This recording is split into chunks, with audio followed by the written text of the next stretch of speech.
దూషించుటకు ఆయన నామమును దూషించుటకు వారు ఎగబడ్డారు అని మనము ఈ వచనాలను బట్టి మనం చూస్తే మనకు అర్థమవుతుంది.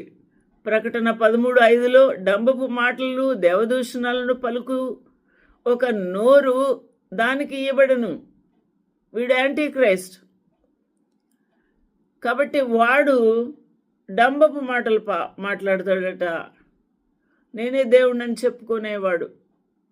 ప్రకటన 13:6లో దేవుని దూషించుటకు ఆయన నామమును ఆయన గుడారమును అంటే ఆయన ఆలయమును పరలోక నివాసులను దూషించుటకు అది తన నోరు తెరిచెను.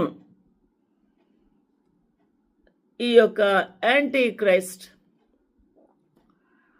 ఈ విధంగా వాడు దేవునికి ఎదురు దాడి చేయబోతూ ఉన్నాడు. మనము ఇటువంటి భయంకరమైన న్యాచురల్ కెలామిటీస్ జరుగుతున్నా కూడా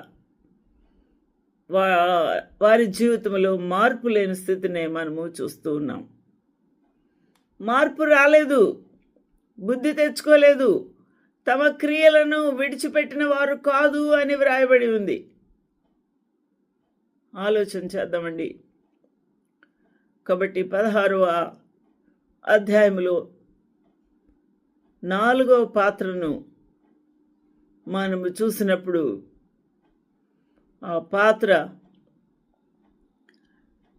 సూర్యుని మీద కుమ్మరింపగా మనుషులను అగ్నితో కాల్చుటకు, సోలార్ ఫ్లేర్స్, అగ్నితో కాల్చుటకు, భయంకరమైన అగ్ని, నిప్పులు చెలరేగేస్తున్నాడు సూర్యుడు. సూర్యునికి అధికారం ఇచ్చాడట, ఇయ్యబడెను. The fourth angel poured out his vial upon the sun, and the power was given unto him to scorch men with fire.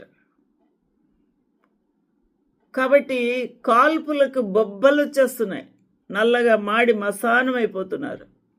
కాగా మనుషులు తీవ్రమైన వేడిమితో కాలిపోయి ఈ తెగుళ్ళ మీద అధికారము గల దేవుని నామమును దూషించిరి. దేవుని దూషిస్తున్నారు. ఆయనను మహిమపరిచినట్లు వారు మారు మనసు పొందిన వారు కాదు. బుద్ధి తెచ్చుకుంటలేదు, క్రియలు మానట్లేదు, మారు మనసు పొందుకుంటలేదు, కఠినలు అయిపోయి ఉన్నారు.